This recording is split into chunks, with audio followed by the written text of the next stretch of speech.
Hello and welcome to the Small Business Briefing. I'm Brian Kelly, the CEO of the Small Business Association of Michigan. Good afternoon, everyone. Thanks for joining us today. I'm Sarah Miller, Vice President of Marketing and Strategic Communications. And I want to say thank you to our sponsor, Consumers Credit Union. You can learn more at consumerscu.org.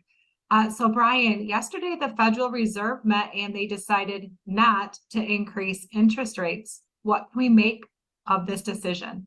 Yeah, this was so it wasn't. They weren't expected to increase interest rates. Remember, they've been increased a lot over the last year in the fight against inflation, trying to tamp down inflation. And generally, inflation has been coming down. I think there was clear signals sent ahead of this meeting and also during the meeting that the Federal Reserve is pretty is encouraged by the slow but steady progress on inflation.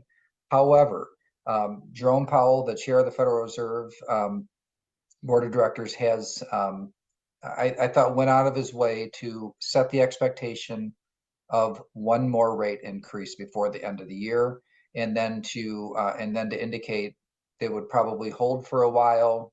Again, economic conditions will dictate, but at this point, the way that they're seeing the landscape on interest rates and inflation is that it probably would require one more increase, and then hold for a while, and then not start to come back down until well into next year. So in terms of cost of capital, I think that people should probably assume that it's going to be relatively high. Now, it's not high compared to the 1980s, but high relative to how things have been at least since the mid 1990s. And but underneath all of that, the reason why they're looking at these at an additional increase and holding it higher is because employment has remained robust. GDP, has been slowing but still positive, and so I think there's still concern. We've talked about this teeter-totter. Are they what are they more concerned about? A soft economy or high inflation? At this point, they're still a little more concerned about inflation than they are about a soft economy. So they'll continue to be aggressive on that. The other thing working in the background is gas prices. So crude oil prices went way up. It's pushed gas prices up. That headline inflation number, the CPI, the Consumer Price Index, because of what's happening with oil and gasoline, is likely to be higher. But underneath that, what's considered core inflation, I do believe that the Federal Reserve will look more closely at core inflation in terms of their decisions on interest rates in the future. So we'll see what happens at the next interest rate. I was looking at, the market tries to predict what is going to happen with interest rates. And even though I thought that Jerome Powell went out of his way to set the expectation that there'd be one more rate increase, the market doesn't buy it. The market is still predicting that there will not be further interest rate increases, the majority anyway, the futures. And then, but the idea that they'll stay steady at a higher than recent normal level, the market totally buys that. So pretty interesting meeting where it was where the Federal Reserve and in particular the chair's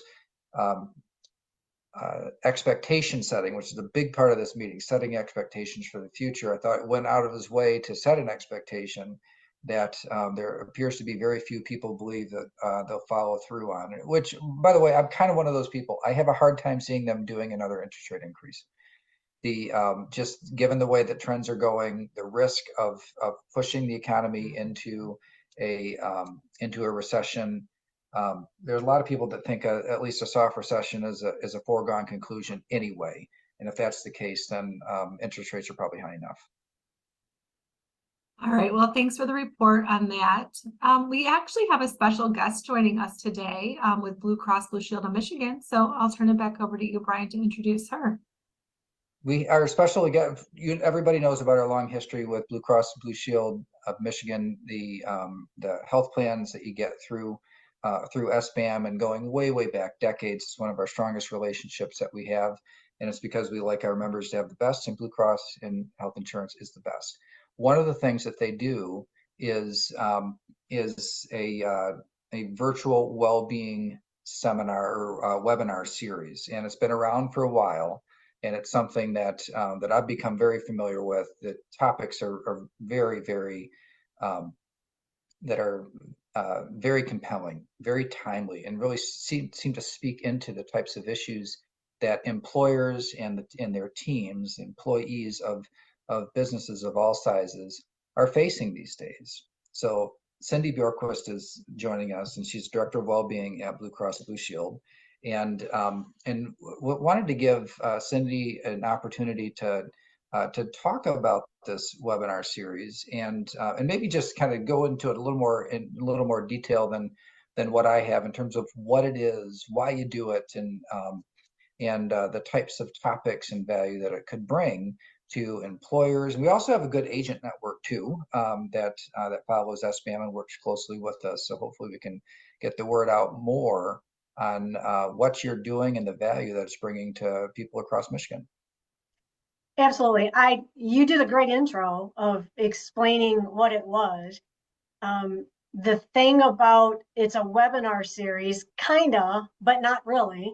We use GoToWebinar to do these weekly webinars, but we also call it a show. And the reason why we call it a show is because every single week we have two people who host this quote webinar or show, and the whole focus of the entire webinar series is to help people improve their overall well-being. Now, when I say that, if you use the word webinar, and I've used that in focus groups, some people say, oh, it's boring, and you talk and there's just PowerPoints and everything. I think the reason why it's resonating with so many people, and we've had it around since January 2019, is because it's authentic and it's a conversation. It's not just a discussion or a presentation. So before the show, you and I were kind of chatting about some of the topics, and we were talking about how some of them resonate with today. How you make decisions, the neuroscience behind the stress. So we did one today on chronic stress and how that can lead to different things in your body, and how do you actually make a decision not to pull against something that's causing you chronic stress. It could be a topic, because we're global, it could be a topic of hygge or legume or Nixon or the art of silence. All these little kind of topics around what we want people to be educated on, but we want to try to inspire them to try to improve their overall well-being on their life journey. And that's the whole, kind of in a nutshell, what it is. And it's 30 minutes. We made it short. So it's something that you can come in and out of. We do it live on Tuesdays and Thursdays and Wednesdays, different shows. And I'll explain that in a minute. And then they're all stored on demand because we're all busy and we can't always do something live for 30 minutes and listen. So we have a landing page that's stored on demand. And Brian, when we put up virtual well-being, we did it on a public landing page because, as you know, well-being is a contagion. So we didn't want only our members to have access to this. And that's, I think, why agents are tuning in so much, is because it's open to the public. And so you as a member from Blue Cross or Blue Cross Network could watch it, but what you're watching really resonates with a family member who may not have Blue, and you know that what they do in their life affects that Blue member. And so they'll pick up that and actually send it to a family member. I think one of the most rewarding ways that we get is the emails back from people about doing that. And when we do things on extreme stress, or we do things on behavioral health, or we'll have physicians come on and talk about different clinical issues. When we do a lot around suicide awareness and what you can do, we have people chiming in that I'm sending this to a friend of mine who actually his daughter just died by suicide. So we've got that kind of arching of it being communicated as well. So that's what it is. It's a webinar series. It's a talk show. It's two people discussing something very relative to your overall well-being, a different topic every single week. So you tune in every single week, and it's a complete different discussion. And I think that the one thing I want people to remember, because you have employers and you have agents on here, is that the reason why we made it the way we made it, where we have different days, is the topics, we'll talk about them in a different way. And I'll give you an example. On Tuesday, those webinars are just for employers. And so the way I wanted this to work when we designed it was an employer might tune in last Tuesday, this week, on radical acceptance, the value of that with chronic stress. And they would listen and they would say, wow, that really applies to me. Maybe I should do drop the rope, and you should watch the show to see what we talked about, but drop the rope. And then, you know what? That really applies to my employees as well. So they send a link to the Thursday show, which we do the same topic, but now we're talking a little bit differently. And they send the content, they send the link. Now all of a sudden you have an off-the-shelf well-being webinar that an employer can pick up and watch and see how it relates to them, but that send all their employees on Thursday to that matching show. And that's how the process is supposed to work. What we didn't anticipate when we launched it in January 2019 was that so many agents would pick it up and then broad base spread it to their companies. And so I remember the first call I got out of California in the middle of 2019. It was an agency saying, I can push this to not only my Michigan clients, but also my other clients as well. And we said, yeah, for sure, because everyone's kind of connected. And that's kind of how it spread so much. Wow. Yeah, actually, that's one of the things I was kind of interested about. I saw some stats being viewed in 72 countries, every state in the US and across 5 territories. But really, this is it's an open platform, and it's one that is so the topics are very relevant. I was just, I've got one bookmark to come back to, radical acceptance, and looking at the description of it, the idea of coming to terms and accepting things that you can't change. And it just seems like the world is so paralyzed and things that are immovable, or at least by our own actions immovable. And so how do we move on in our lives and accept those? Maybe give a few examples of some of your, either maybe your favorites or the ones that you felt like really resonated across, and thinking of it in terms of small business owners too, maybe those that are running smaller enterprises, smaller teams of individuals. So I think the number one thing is the challenges that we do. We do about 5 or 6 challenges every year. We develop the challenge. We do a show on Tuesday explaining it. We develop the content. We develop a one-sheeter. We develop a sign-up list. We develop emails for employers.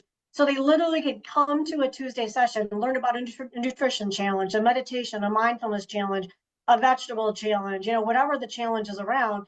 Take that content, spread it out whenever they want. There's no timeline of when they can use it, and then send their people to that Thursday session on the challenge as well. So challenges off the shelf for people, for employers and agents are number one. I think the other thing would be, because we're global, we really try to dig into the research, both psychology and neuroscience, about global ways that people improve their well-being. The art of silence, Nixon, do people understand the value of silence in your life? We're so on all the time. And especially if you are working in HR, or if you're at a company or you're an agent, you're on all the time. So do they know that 3 minutes of silence a day actually rewires their brain, and makes them more productive? So those shows are huge. Also the shows, I would say, for smaller employers, besides the challenges, is the fact that with the Tuesday session, they can just literally create a well-being program around these shows and not have to pay or add any cost to their bottom line to be able to disperse all of these topics every single week. So that's why it was designed by Blue Cross, is to effectively improve the health of entire populations. And I think that's what's resonating with people. Some of the other topics, we do like ice plunge. Like I went into the lake and did an ice plunge show for the first time, and talking about inflammation of the body. I see a smile on your face, but that's just because some of the things that we bring, they do that in Iceland. Isolation and loneliness during COVID, park rangers will actually clear spaces in woods over in Iceland for people to hug trees. So we did this show, kind of fun, but on how park rangers were doing that. We had hundreds of people send us pictures of them hugging trees all around the world. And, I listened to your show and I understand now how social isolation and loneliness can affect my health. And so they're sending us these pictures, and their grandkids. This one lady went down to Texas with her grandkids and had sent us a picture, which was just heartwarming for us, of her and her grandkids hugging a tree. So that's the kind of impact that we're trying to do, is trying to educate people, because sometimes well-being is shelved as something that's easy to understand, exercise, eat right, take breaths so you don't get stressed out. People maybe put it out in the light of being too easy to do, but it's not. There's a lot of neuroscience based in your well-being. That's the kind of shows I think that we get huge amount of people coming into. The neuroscience shows that we do about the brain and how the brain works in decision making, how the brain works in stress, how you need to calm that amygdala in your brain, and how if you're stressed out chronically, you can actually damage that amygdala. That's the kind of stuff that I think we get a lot of people resonating. It's a tiny little way for us to expose people to the neuroscience behind behaviors that makes them just think, wow, maybe I should be silent for 3 weeks or 3 minutes out of a day, or maybe I should think about the chronic stress and what it's doing to my body. So maybe I should start meditating. We didn't even have meditations and mindfulness as a part of this when we kicked it off in 2019, but it became very quickly evident that people were asking us to do mindfulness. So now we do meditations on Wednesdays. So we talked about Tuesday for employers, Wednesdays we do meditations for everyone live, and then Thursday we do the topic from Tuesday, but we repeat it for the public and for their employees on Thursday. So we added that meditation one about halfway through 2019. So it's like anything that we can do to try to help people live their life to the fullest, but then understand what they can do to live a healthier overall kind of pathway of well-being in their life. I can see so many different applications, and when I was reacting to the ice plunge, I'm on the Special Olympics Board of Directors. We do polar plunge in the winter, and so when I always had this goal, like I'm going to jump into the icy water. My goal is to come out of the water and have my face look like no big deal, and it's really really hard to not show it in the face. But yeah, I can see so many different applications in terms of just being a better manager and understanding the way that that things can affect people, and maybe how to change work conditions in order to improve things if you really do understand the neuroscience behind it. Yeah, and we've got shows on how to change your culture. I mean, that's been, something that's been in the industry for, I've been doing this like 40 years talking to employers. So for me, changing the culture 10 or 15 years ago became huge.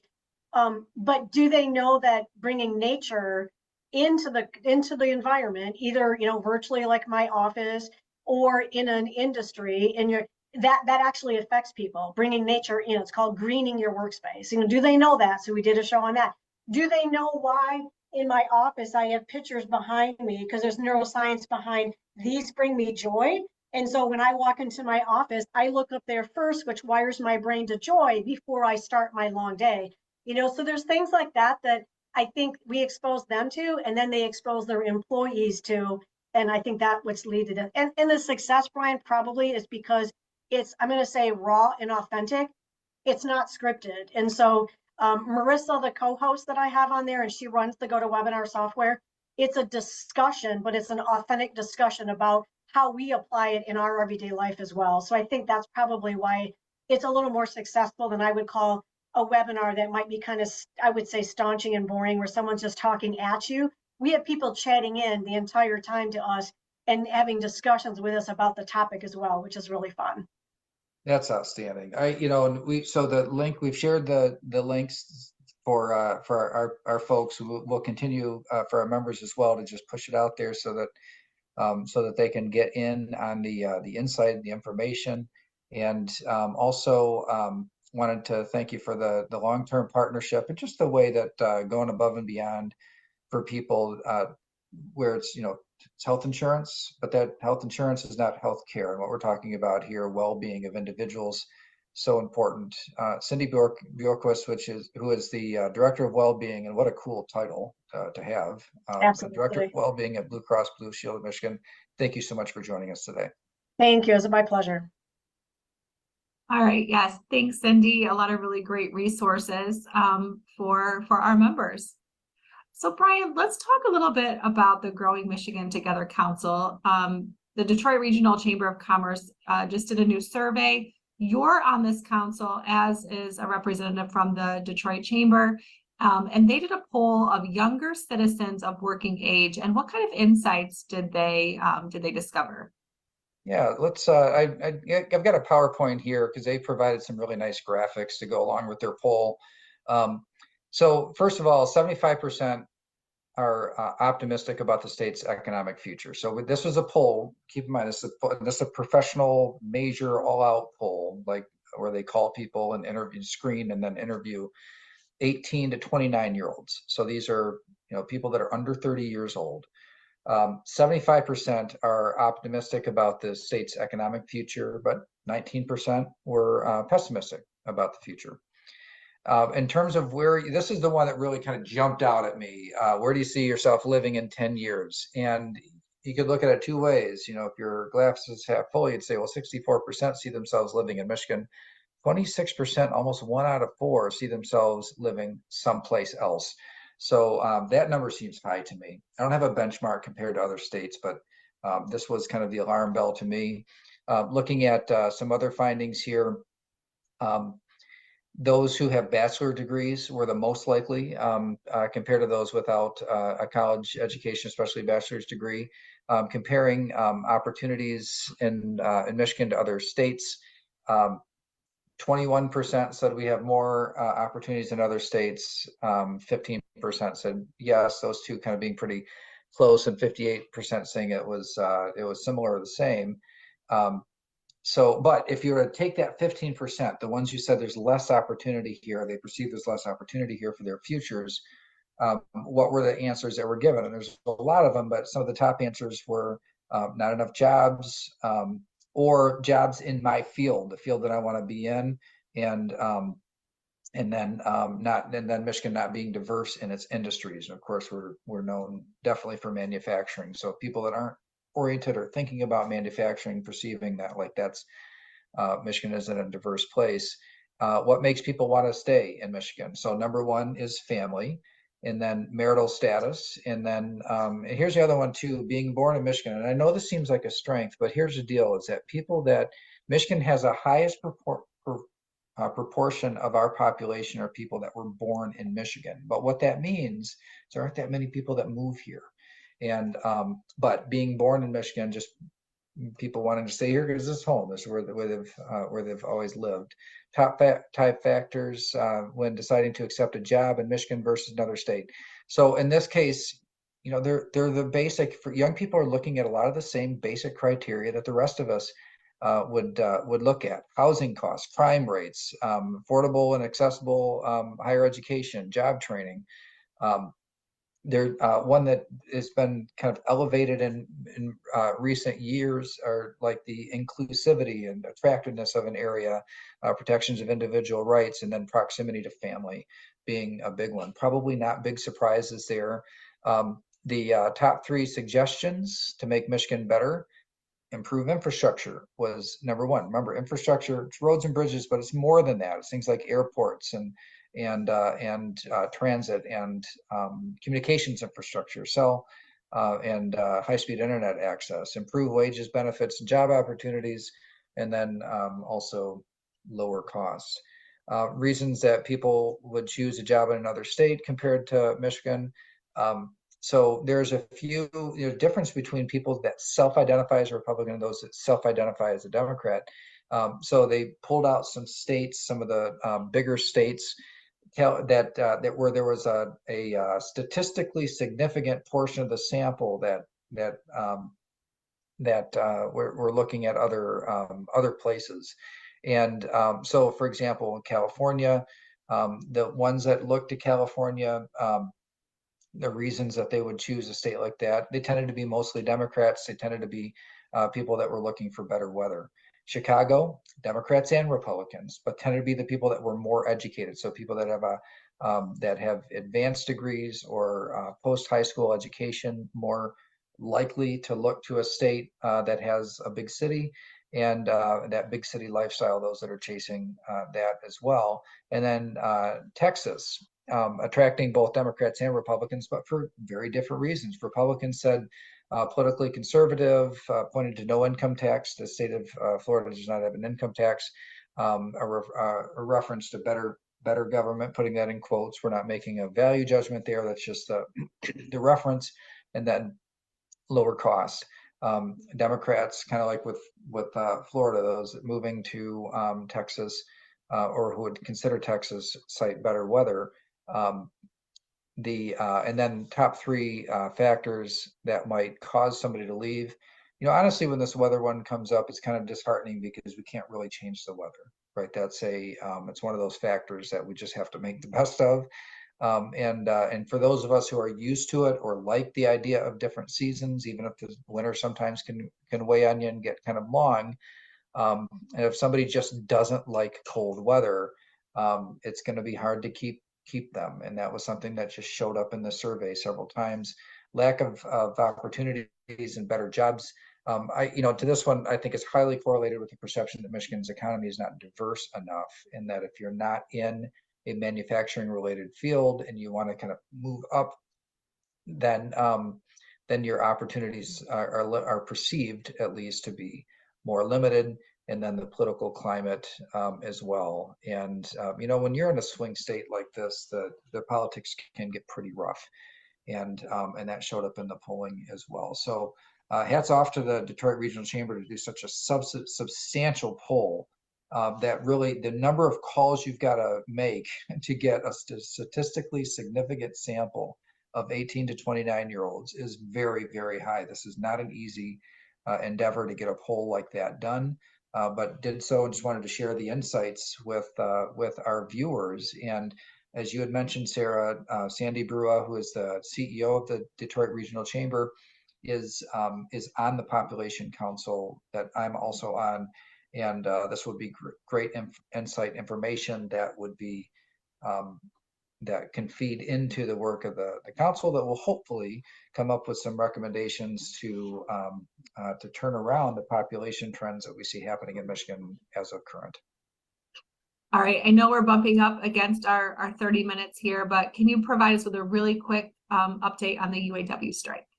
Yeah, just a couple of things. I wanted to point out that there was an agreement with the Canadian auto workers. I did not see that coming. I would not have expected that would have come so quickly.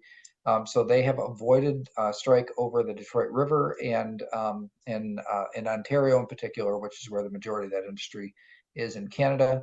And so the contract settlement there is a new dynamic that I think might have some moderate impact, maybe improves a little bit the prospects for an agreement here, but I don't think a lot. The other thing is the ripple effects. I think especially if an agreement is not reached this week, which again, I'm not on the inside, but it doesn't look like they're about to reach an agreement to me. We will start to see more ripple impacts, and they're starting to show up in what are called warn notices. So if the company believes that they're going to lay off more than 50 people, then they will file a warn notice with the unemployment agency to say, hey, this might be coming up. There are more of those warn notices that are being filed today in the automotive industry, in the supply chain, and by the big three themselves. So those warn notices tell me that this kind of ripple impact. Well, a lot of people haven't really felt the impact of the strike yet, because there were record inventories that were done and accumulated to prepare for the strike. I think there's a better chance the longer this goes in terms of weeks, the more we'll start to feel those impacts, and some more notices filed with the state, I think, are the first indication that we're getting to that point. All right, with that, that is the end of our show today. I hope you have a wonderful rest of your week, and we will be back here Monday at 3 p.m. Thanks, everybody. See you on Monday.